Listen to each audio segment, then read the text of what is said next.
सरोकार।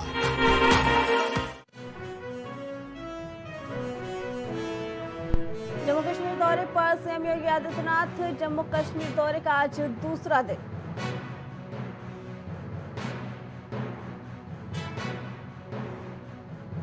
उनहत्तर हजार सहायक शिक्षक भर्ती आरक्षण घोटाले का मामला। आज होने वाली सुनवाई में हो गया अचानक बदलाव। बीएसपी सुप्रीमो मायावती का हरियाणा दौरा। आज हरियाणा के पलवल जिले में करेंगी जनसभा। मऊ में सपा सांसद राजीव राय को मिली धमकी। फोन पर जान से मारने की मिली धमकी। पुलिस जांच में जुटी। बहराइच में खेत में गए युवक पर तेंदुए ने किया हमला। युवक की चीख पुकार सुनकर एकत्रित हुए ग्रामीण। युवक के दोनों हाथ को किया घायल। नमस्कार, मैं हूं अर्चना, आप देख रहे हैं प्राइम टीवी। वक्त हो गया है हर शहर प्राइम रिपोर्टर का। 69,000 सहायक शिक्षक भर्ती आरक्षण घोटाले के मामले में आज एक नया मोड़ आ गया। बता दें कि ये इस मामले में सुप्रीम कोर्ट में आज सुनवाई होनी थी, लेकिन सुनवाई में अचानक बदलाव कर दिया गया। सुप्रीम कोर्ट आज आरक्षण घोटाले पर सुनवाई नहीं करेगा, बल्कि ये सुनवाई अब 15 अक्टूबर को की जाएगी। ऐसे में अभ्यर्थियों का इंतजार अब लंबा होता जा रहा है। 69,000 शिक्षक भर्ती में चल रहे मामले में पिछले दिनों इलाहाबाद हाई कोर्ट की डबल बेंच ने पुरानी सभी सूची रद्द करते हुए नए सिरे से आरक्षण के नियमों के अनुसार सूची बनाने के निर्देश दिए थे। इसके तुरंत बाद लगभग 4 साल से इस भर्ती में आरक्षण में गड़बड़ी का आरोप लगा रहे आरक्षित वर्ग के अभ्यर्थियों ने इस आदेश को तुरंत लागू कराने के लिए धरना प्रदर्शन शुरू कर दिया था, जिसके बाद चयनित अभ्यर्थी इस मामले में सुप्रीम कोर्ट चले गए। अब दशहरे के बाद 15 अक्टूबर को इस मामले की सुनवाई होनी है। आरक्षित वर्ग के अभ्यर्थी इससे काफी ज्यादा निराश हैं।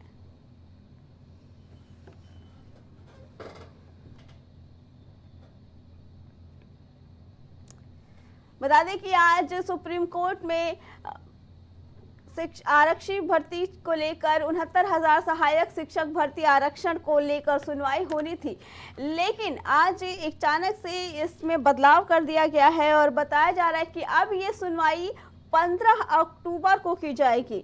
इससे छात्रों में बता दें कि अभ्यर्थियों में काफी ज्यादा निराशा हो गई है, क्योंकि अब उनका इंतजार और भी लंबा होता नजर आ रहा है। बता दें कि कहीं ये उम्मीद थी कि जो लड़ाई पिछले 4 सालों से वो लड़ रहे थे अब वो खत्म हो जाएगी, लेकिन उनकी लड़ाई अभी खत्म होने वाली नहीं है। क्या बता दें कि ये लड़ाई और लंबी होने वाली है। इस सुनवाई को जो आज इस फैसला आने वाला था, सुप्रीम कोर्ट आज इस पे अपनी अंतिम मोहर लगाने वाला था, लेकिन आज अचानक तारीख में बदलाव कर दिया गया है और बताया गया है कि अब इस मामले की सुनवाई 15 अक्टूबर को होगी। इसका मतलब बता दें कि अब अभ्यर्थियों को और लंबा इंतजार करना होगा। इसके लिए बता दें 69,000 सहायक शिक्षक भर्ती आरक्षण घोटाले मामले में लगभग पिछले 4 सालों से अभ्यर्थियों को इंतजार करना पड़ा था। अभ्यर्थी लगातार धरना प्रदर्शन दे रहे थे, अपनी मांग कर रहे थे। उनकी मांग थी कि तुरंत तत्काल प्रभाव से इस सूची लागू की जाए। इसी पे आगे जानकारी देने के लिए हमारे संवाददाता अभिनव हमारे साथ जुड़ चुके हैं। अभिनव, 4 साल से ये लड़ाई अभ्यर्थी लड़ रहे हैं, प्रदर्शन कर रहे हैं, मौसम को देखे बिना लगातार ये प्रदर्शन जारी कर रहे हैं। उन्हें कहीं ना कहीं उम्मीद थी कि आज कुछ राहत मिलेगी, लेकिन और ये इंतजार लंबा हो गया। क्या कहना है इसके बारे में? बिल्कुल अर्चना, देखिए ये 69,000 शिक्षक सहायक भर्ती से जुड़ा पूरा मामला है, जिसमें अभ्यर्थियों का ऐसा मानना है कि वो जो आरक्षण है उसमें अनदेखी हुई है। उनका जो आरक्षण मिलना चाहिए वो सही से नहीं मिला, जिसके खिलाफ वो लगातार पिछले 4 वर्षों से प्रदर्शन कर रहे हैं, जगह जगह धरने कर रहे हैं। और हाल ही में इलाहाबाद हाईकोर्ट की डबल बेंच ने उनके पक्ष में फैसला सुनाया। हाईकोर्ट ने सरकार को निर्देश दिया था कि दोबारा से सूची जो है वो जारी की जाए, जिसमें आरक्षण के नियमों को अनदेखा न किया जाए और आरक्षण में जो भी दिक्कत थी उसको तमाम तरीके से सुधार लाया जाए और दोबारा से एक नई सूची जो है वो सरकार जारी करे, जिसके बाद सरकार ने भी कहा था हम किसी का जो हक है वो नहीं जाने देंगे, और सरकार तैयारी कर रही थी सूची तैयार करने की। लेकिन उसी बीच जो चयनित अभ्यर्थी हैं, जिसमें अधिकांश जो सामान्य वर्ग के लोग हैं वो सुप्रीम कोर्ट चले गए, और सुप्रीम कोर्ट ने इलाहाबाद की डबल बेंच के फैसले पे तत्काल प्रभाव से रोक लगा दी, जी। जिसके बाद से देखिए लगातार सुनवाई का दौर जारी है। आज सुनवाई जो है वो एक बार फिर से टल चुकी है। 23 सितंबर को पहले ये सुनवाई होनी थी, फिर ऐसा माना जा रहा था 27 तारीख को सुनवाई होगी, लेकिन अब जो डेट सामने निकल के आ रही है उसके मुताबिक अक्टूबर के 15 अक्टूबर में अब जो है वो सुनवाई हो सकती है। और देखने लायक बात रहेगी, जो अभ्यर्थी पिछले 4 वर्षों से लगातार जगह जगह प्रदर्शन कर रहे हैं, उनकी मांग है कि अब उनके साथ जो आरक्षण है उसमें घोटाला हुआ है, उनको उनका हक नहीं मिला है। तो देखने वाली बात रहेगी कि जब सुनवाई होती है तो सर्वोच्च न्यायालय उनके पक्ष में क्या कुछ फैसला देता है। लेकिन जो हाईकोर्ट का फैसला था जिससे उन्हें राहत मिली थी, और वो लगातार सरकार से मांग कर रहे थे, लखनऊ में प्रदर्शन हो रहा था कि सरकार जल्द से जल्द उनके लिए सूची जारी करे, वो कहीं ना कहीं उसमें सरकार को जो है वो फिलहाल राहत है। लेकिन अभ्यर्थियों के लिए एक बड़ा झटका है जो लगातार प्रदर्शन कर रहे थे। अब 15 अक्टूबर अभिनव, अगली डेट है आज जब सुनवाई जो ये होगी। फैसला आया है कि अब सुनवाई 15 अक्टूबर को होगी, इसके बाद क्या कुछ देखने को मिल रहा है? अभ्यर्थियों का क्या कुछ कहना है, कैसा आक्रोश है उनके अंदर?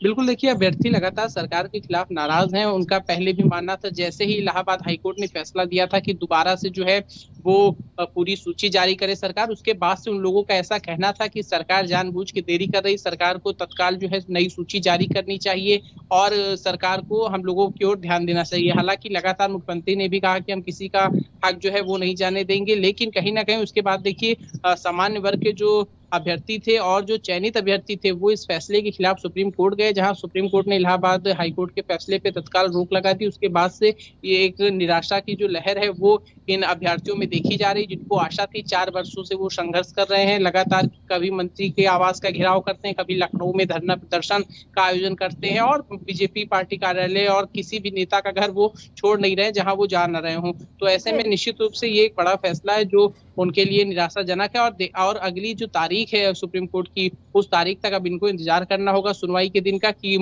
जो सर्वोच्च न्यायालय है वो क्या कुछ इसमें सुनवाई करता है और क्या दिशा निर्देश जो है वो देता है। क्या जो पिछले चयनित अभ्यर्थी हैं उनको झटका लगेगा, या फिर ये जो अभ्यर्थी हैं जो इतने समय से मांग कर रहे हैं कि उनको चयन किया जाए, आरक्षण में घोटाला हुआ है, इनकी मांगे सर्वोच्च न्यायालय मान पाता है। जी ठीक है जी अभिनव, आपका बहुत बहुत धन्यवाद। तो आज शिक्षा भर्ती अभ्यर्थी चुनाव आरक्षण घोटाले को लेकर सुप्रीम कोर्ट आज सुनवाई करने वाला था, जो अब 15 अक्टूबर तक टाल दी गई है। वहीं ललितपुर में डायरिया के प्रकोप से दहशत का माहौल है। जिले के तालबेहट तहसील पुराकला के वंशकार मोहल्ले में डायरिया की चपेट में 50 से अधिक लोग आ गए। साथ ही 2 दिन पहले डायरिया से एक युवक की मौत भी हुई थी। वहीं स्वास्थ्य विभाग ने 2 दिन कैंप लगाकर स्थिति संभाल ली। उल्टी दस्त के मरीजों का भी खास ध्यान रखा जा रहा है। बता दें कि ललितपुर में पिछले कुछ समय से डायरिया का प्रकोप तेजी से बढ़ता जा रहा है। स्वास्थ्य महकमे का ये कहना है कि पूरे इंतजाम किए जा रहे हैं, घर घर जाकर ये देखा जा रहा है कि किसी तरीके की कोई गड़बड़ी ना हो, पास में साफ सफाई रहे, और जरा सी भी अगर किसी के अंदर इसके लक्षण पाए जाते हैं तो उसकी समुचित उपचार किया जाए। लेकिन ऐसे में गांव में पूरे दहशत का माहौल फैल गया है डायरिया को लेकर, क्योंकि इसकी वजह से 50 लोग इसकी जद में आ गए हैं। बता दें कि एक युवक की कल इसकी डायरिया की वजह से मौत भी हो गई है, जबकि अभी तक इनके मरीजों की संख्या 50 बताई जा रही है। फिर वही मामले को संज्ञान में लेते हुए स्वास्थ्य विभाग ने पूरी तरीके से हाई अलर्ट मोड पर आ गया है। बता दें कि जगह जगह स्वास्थ्य कैंप लगाए गए हैं, और मामले को स्वास्थ्य विभाग का कहना है कि मामला अब अंडर कंट्रोल है, लोगों को निगरानी में रखा जा रहा है, और जहां भी डायरिया और दस्त के लक्षण पाए जा रहे हैं उनका समुचित इलाज कराया जा रहा है। और ये विशेषकर ध्यान दिया जा रहा है कि ऐसे मरीजों को पूरी सुरक्षा मिल सके, पूरा उपचार मिल सके, ताकि डायरिया की वजह से मरने वालों के आंकड़े ना बढ़े। लेकिन इसी बीच आपको बता दें कि ललितपुर में डायरिया का प्रकोप बढ़ता जा रहा है और मरीजों की संख्या भी कहीं ना कहीं बढ़ती हुई नजर आ रही है। इसमें आपको बता दें कि 2 दिन पहले एक युवक की मौत हो गई है, जिसकी वजह से लोगों के अंदर काफी दहशत का माहौल व्याप्त है। वही स्वास्थ्य विभाग का कहना है कि अब पूरी स्थिति हमारे कंट्रोल में है। स्वास्थ्य विभाग पूरी तरीके से अलर्ट मोड पे है, हर जगह की निगरानी कर रहा है। स्वास्थ्य कैंप लगाए जा रहे हैं और जिसके अंदर भी डायरिया या दस्त के लक्षण पाए जा रहे हैं उनका प्राथमिक उपचार किया जा रहा है, उनको अंडर ऑब्जर्वेशन रखा जा रहा है और उन्हें समुचित इलाज की व्यवस्था भी दी जा रही है। उनका कहना है कि स्वास्थ्य विभाग का ये मानना है कि अब स्थिति हमारे कंट्रोल में है और मरने वालों की संख्या बढ़ने नहीं पाएगी।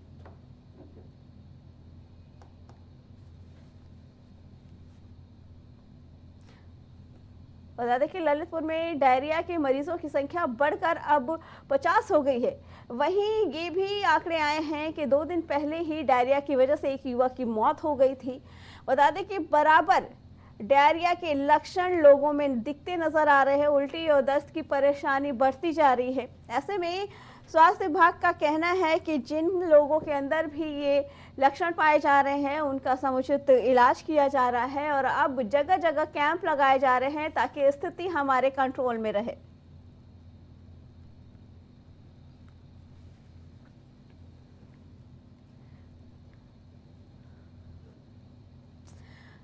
बता दें कि पिछले कुछ समय से उत्तर प्रदेश के कई जिलों में डायरिया के केसेस बढ़ते हुए नजर आ रहे हैं। इस बीच जो सबसे बुरी स्थिति नजर निकल के आ रही है वो ललितपुर की है।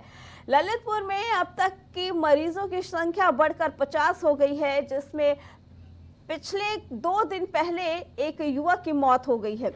इसी में ललितपुर से हमारे संवाददाता आशीष हमारे साथ जुड़ चुके हैं। आशीष, बताया जा रहा है कि गांव में दहशत का माहौल है और मरीजों की संख्या 50 हो गई है और 2 दिन पहले एक युवक की मौत भी हो गई है। क्या कहना है इसके बारे में? जी अर्चना जी, हम आपको बता दें कि 2 दिन पूर्व एक युवक की मौत हुई थी और लगातार तालबेट जो पूरा कला ग्राम पंचायत है उसमें मोहल्ला वंशकार में डायरिया फैला हुआ है और वहां करीब 40 से 50 मरीज भर्ती कराए गए थे सीएचसी में, जिनमें 22 मरीजों को अभी भी भर्ती रखा है और 9 लोगों को हालत में सुधार होती नजर आया है और जिन्हें अभी घर भेज दिया गया है और एक युवक की उसमें मौत भी हुई थी। एक तरफ जहां मरीजों की संख्या बढ़ रही है, वहीं स्वास्थ्य विभाग का ये कहना है कि स्थिति हमारे कंट्रोल में है।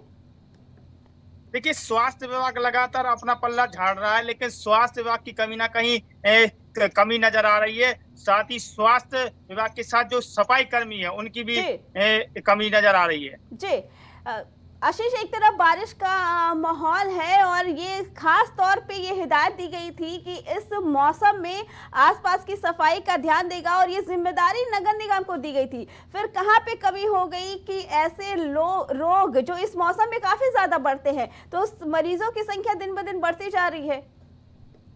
यही बात कर रहे हैं कि जो सफाई कर्मी है वो ग्रामीण क्षेत्रों में जाते ही नहीं है। वहाँ के जो हालात है काफी बेकार बने हुए हैं। सफाई कर्मी कभी सफाई करते नहीं है और कुछ सफाई कर्मी लगातार जिले के कार्यालयों में अटैच हैं, जिस वजह से वहां पर तैनाती की वजह से ग्रामीण क्षेत्रों में सफाई का स्थिति खराब बनी हुई है। जी आशीष, स्वास्थ्य विभाग का कहना है कि उन्होंने जगह जगह स्वास्थ्य कैंप लगाए हैं और जो भी मरीज आ रहे हैं या जिनके अंदर भी डायरिया के लक्षण देखे जा रहे हैं उनका समुचित इलाज किया जा रहा है। आप वहां पे हैं, मरीजों से आपने बात की होगी, लोगों से बात की होगी, क्या कुछ कहना है उनका? क्या स्वास्थ्य विभाग का जो कहना है, उनके जो दावे हैं वो सच नजर आ रहे हैं? स्वास्थ्य विभाग जब डायरिया फैल चुका है इसके बाद पहुंचा है और जहां स्वास्थ्य विभाग की बात करें तो सीएचसी केंद्रों पे अभी वर्तमान में कई डॉक्टर ऐसे हैं जो वहां पहुंचते नहीं हैं और स्थिति ऐसी बनी हुई है कि मौसमी बीमारी जो होती है उनकी जागरूकता की कमी है। लोगों को मौसमी बीमारी के बारे में जानकारी नहीं दी जाती है और स्वास्थ्य विभाग अपना पल्ला झाड़ता नजर आता है कि ये कभी कभार कि बीमारी इससे नहीं है, मौत डायरिया से मौत नहीं है, इस प्रकार की पल्ला झाड़ रहा है। लेकिन लगातार जो ग्रामीण क्षेत्रों में स्थिति बनी हुई है वो डायरिया के मरीज बढ़ रहे हैं और कल बृहस्पतिवार को जो हालात बने, करीब 50 मरीज CHC तालबेट में भर्ती कराए गए। जी आशीष, क्या कहना है, जो स्वास्थ्य विभाग के दावे हैं और सीएम योगी आदित्यनाथ की तरफ से ये आदेश दिया गया था, निर्देश दिया गया था कि पूरी व्यवस्था रखी जाएगी, किसी भी तरीके से लोगों को परेशानी नहीं होनी चाहिए और स्वास्थ्य विभाग को पूरी तरह से अलर्ट मोड पे रखा गया था, फिर भी ये चीजें उत्तर प्रदेश में कई जगहों से ये शिकायतें आ रही हैं, क्या कुछ कहना है इसके बारे में, क्यों ये संख्या दिन ब दिन बढ़ती जा रही है? क्या सीएम योगी आदित्यनाथ के आदेशों का पालन उनके लोग ही नहीं कर रहे हैं? जी बिल्कुल, स्वास्थ्य विभाग को जहां निर्देश दिए गए हैं वहीं कहीं ना कहीं स्वास्थ्य विभाग की कमी है। साथ ही ग्रामीण क्षेत्रों में जो जागरूकता का अभाव है उसके चलते ये बीमारी लगातार बढ़ रही है और स्वास्थ्य विभाग हर जगह जो कहते हैं कि जागरूकता होनी चाहिए, कैंप लगाते हैं, संचारी रोग का अभियान चलाते हैं, वो धरातल तक नहीं पहुंचता है। वो सिर्फ हवाई सामने नजर आ रहा है, जिस वजह से केसेस बढ़ रहे हैं। जी आशीष, आपका बहुत बहुत धन्यवाद। तो ललितपुर में डायरिया का प्रकोप दिन ब दिन बढ़ता जा रहा है, जिनमें मरीजों की संख्या अब 50 हो गई है और इसी बीच ये भी सुनने में आया कि 2 दिन पहले डायरिया की वजह से एक युवक की मौत भी हो चुकी है। तो वहीं सरोजनी नगर में गुरुवार को पानी भरे गड्ढे में नहाने गए कक्षा 9 के 2 छात्र डूब गए। सूचना पाकर पहुंचे पुलिस ने SDRF और गोताखोरों को बुलाया, जिसके बाद देर शाम तक दोनों छात्रों के शव बरामद कर लिए गए। बताया जा रहा है कि दोनों छात्र अपने एक अन्य साथी के साथ रोज की तरह घर से कोचिंग पढ़ने के लिए निकले थे, जिसके बाद करीब 5 बजे वापस लौटते समय सरोजनी नगर क्षेत्र में शांति नगर रहीमाबाद रोड के पास स्थित पानी भरे गहरे गड्ढे में नहाने लगे, जिसके बाद नहाते समय दोनों बच्चों को पानी में डूबने लगे। बता दें, वहीं उन्हें डूबता देख उनके साथी ने शोर मचाया और वहां से भाग निकला। शोर सुनकर कुछ दूर स्थित एक निर्माणाधीन मकान में शटरिंग का काम कर रहे मजदूरों ने इसकी सूचना आसपास के लोगों को दी। कुछ ही देर में वहां भारी भीड़ इकट्ठा हो गई। लोगों में घटना की सूचना पुलिस को दी। फिलहाल पुलिस मामले की जांच में जुट गई। इसी पे आगे जानकारी देने के लिए हमारे संवाददाता कलीम हमारे साथ जुड़ चुके हैं। कलीम, बताया जा रहा है कि ये बच्चे पढ़ने जाते थे, वहां से लौटते समय नहाने लगे और डूबकर उनकी मौत हो गई है। क्या कुछ अपडेशन है उस जगह का, पूरे माहौल का?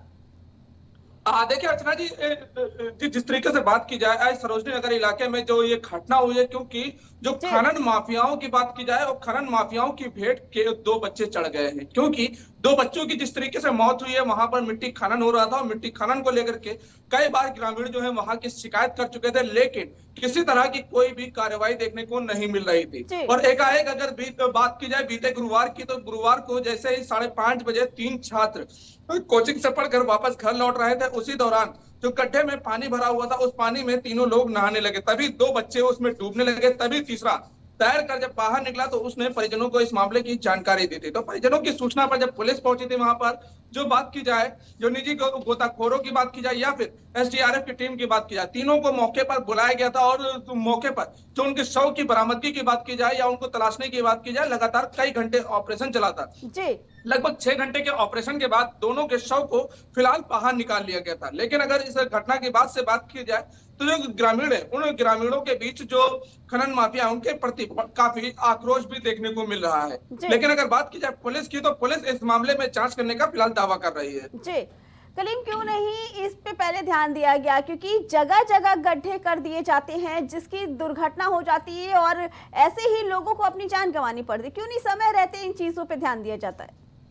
देखिए फिलहाल जिस तरीके से अगर खनन विभाग की बात की जाए, जो खनन इंस्पेक्टर है या फिर स्थानीय जो पुलिस है, वो अगर इस पर जो अभियान चलाने की बात की जाए, वो अगर अभियान चलाते हैं तो इस पर कहीं ना कहीं कार्रवाई भी देखी जाती है। लेकिन अगर बात की जाए जो ये घटना घटी है, इस घटना को लेकर के जो खनन माफियाओं की बात की जाए, जितना गड्ढे की अगर बात की जाए, बेसमेंट खुदाई को लेकर के बात की जाए या फिर जो खनन माफिया है कितना गहरा खुदाई कर सकते हैं, उससे विपरीत जो खुदाई कर रहे होते हैं, तो उसको लेकर के जो खनन विभाग के जो इंस्पेक्टर हैं या फिर जो अधिकारी हैं वो आंखें बंद किए रहते हैं, जिसका खामियाजा भी लोगों को भुगतना पड़ता है। लेकिन अगर बात की जाए, वो इस पर पूरी तरीके से आंखें बंद करते हुए नजर आते हैं। अगर कागजों की बात की जाए तो जब इस मामले में शिकायत पहुंचती है तो उनके द्वारा कहा जाता है कि लगभग इसकी खुदाई 8 फीट है, लेकिन अगर जमीनी स्तर की बात की जाए तो उसकी खुदाई लगभग 15 से 20 फीट की जाती है। जी कलीम, आपका बहुत बहुत धन्यवाद।